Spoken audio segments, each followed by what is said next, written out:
50 years, we've only balanced the budget 5 times. So it's not about just Democrats haven't done something, it's about Republicans, about both of them. Every governors have to balance their budget, 49 out of 50, I should say.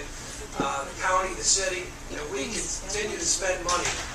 In fact, the first $1 trillion in debt, to put it in perspective, the first trillion, if you look back, you have to go the first 206 years of our history, of our country, we accumulated $1 trillion in debt. We got that in the last 9 months. So last year, our deficit, when I got there my first year, I introduced the balanced budget amendment. So we're still working on that, but we had $130 billion deficit. Last year it was 1.4 trillion, 10 times greater. This year, 1.4 trillion. Next year, 1.4 trillion.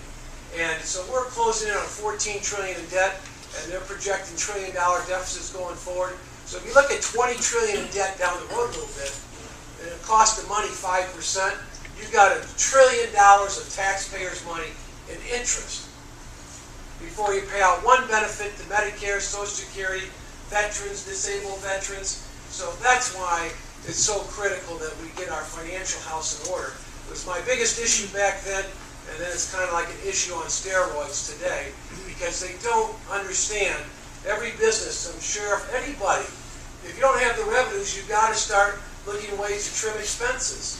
Every business, our business, we've had to cut 20, 30% out of our expenses. They don't think that way.